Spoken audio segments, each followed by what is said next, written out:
did we have to part, my love? Why couldn't life just stay the same? What we wanted it, we picked songs from the 70s, and so that kind of feel. Yeah, Hal picked the songs that would sound best with the songs that we wrote. And it was amazing how well they worked together. I mean, he had found people I didn't even know about.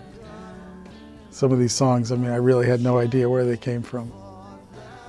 And so he had an overall vision of what this record was going to be like before anyone else did. I always start out to think, well, what haven't we done, or what's a fresh situation to enter into that will not be too comfortable, yet fun, and you know, make a great record though that has a little risk in it. Joy, I think the theme that comes up again and again is joy and happiness in my form. I wanted to make a record about what's happening right now, you know, not worrying about the past or thinking about the future. And what I feel right now is joy.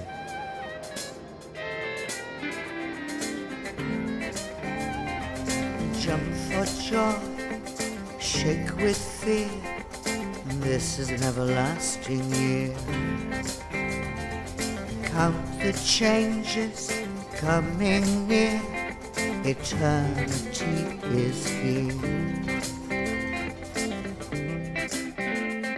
Look inside yourself. We wrote probably the only happy song that Marianne's ever sung, which is kind of cool.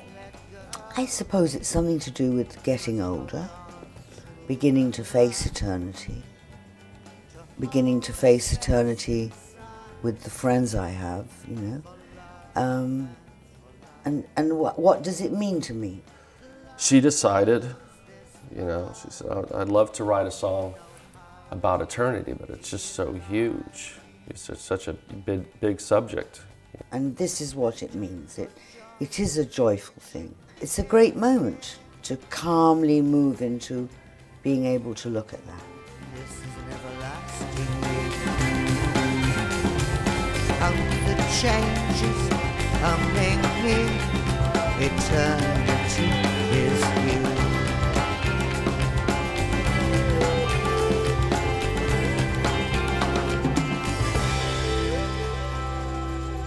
There was something about New Orleans these days. For me, maybe it was the way it existed before the hurricane or whatever, but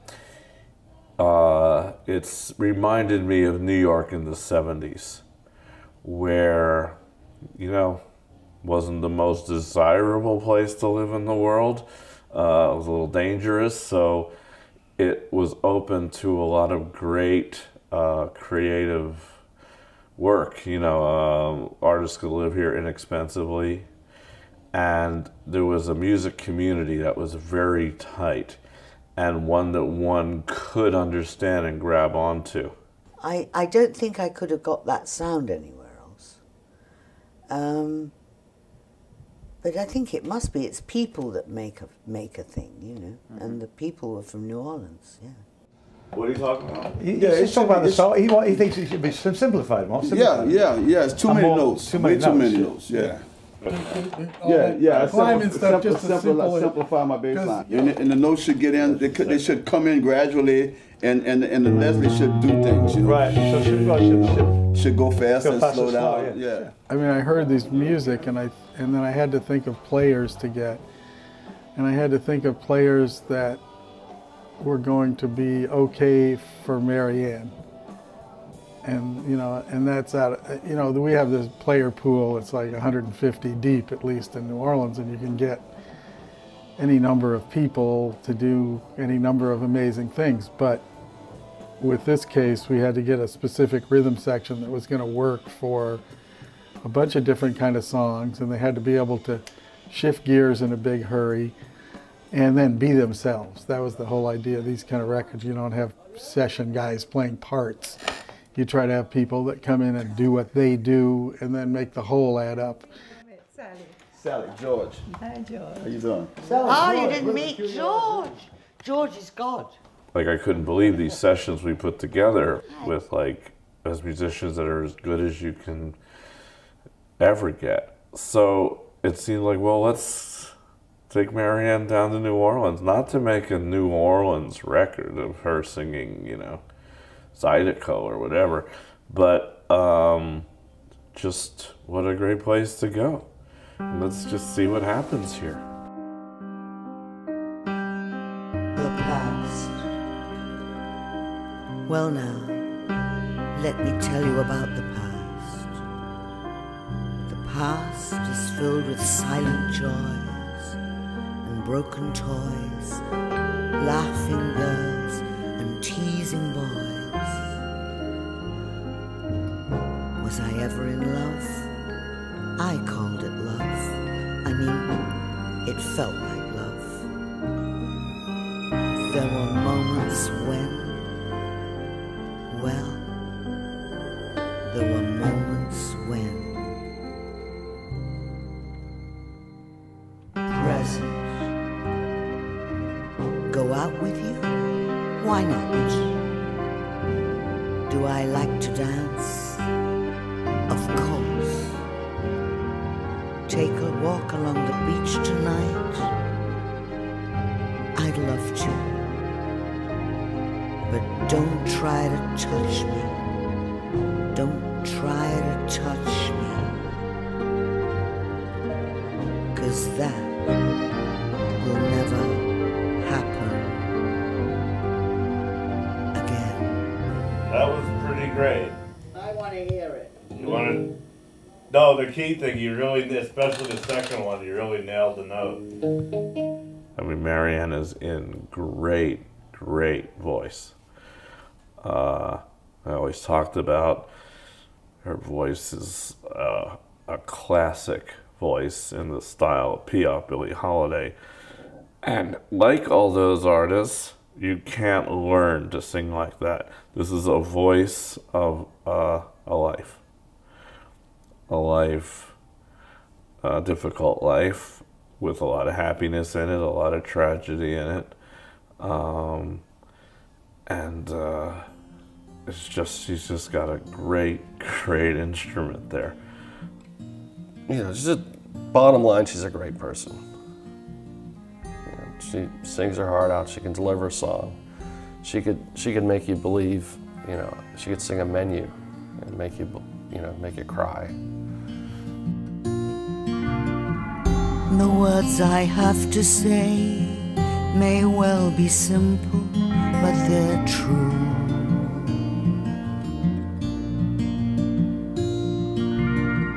Until you give your love, there's nothing more that we can do.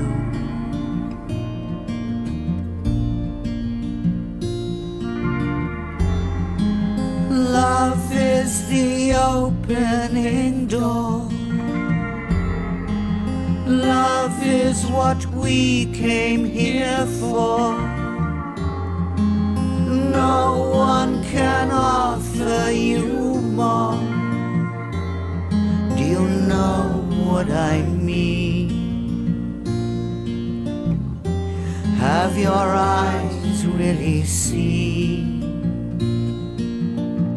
Carol, that's beautiful, man. We love, that's really beautiful what you're doing. We love it. But could we try one more, but just do the chords slower so it's not as, a little slower? Like, Take a little more time to get to the chord. There's nothing more satisfying to me and more magical than watching music get created right in front of you. It's people a song, you have this cast you put together, and you like coach it along, and you know, watch music be born. I believe that Hal's been doing a great job of getting out of us what he envisions this music to be like. George Porter Jr., a legend, amazing. You know, he's one of the creators of modern bass playing. So it was, and one of the nicest guys you'll ever meet. George Porter Jr. Is such a great bass player, and he's very much at the heart of this record.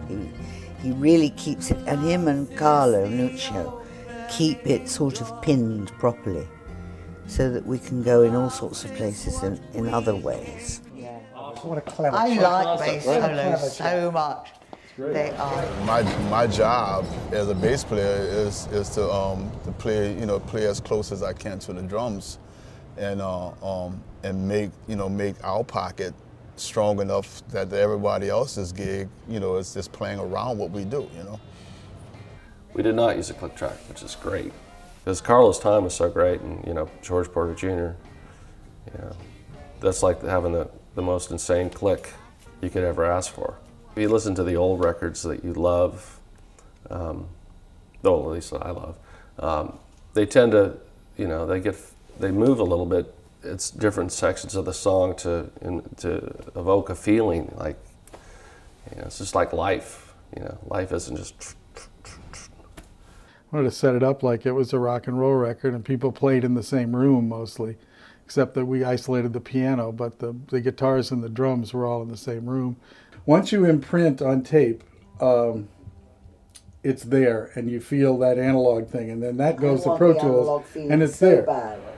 Well, it's always, to use tape is always, for us old fogies, sounds better. So analog just fits into that, and they have the capabilities here of doing it.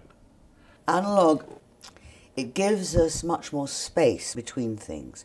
There's like a wind blowing through the tracks, whereas digital is incredibly compressed.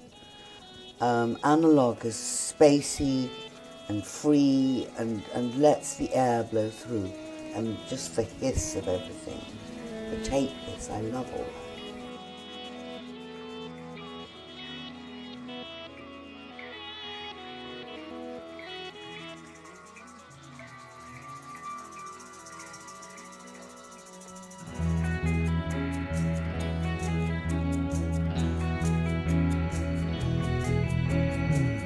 Admissions are strangers, then out.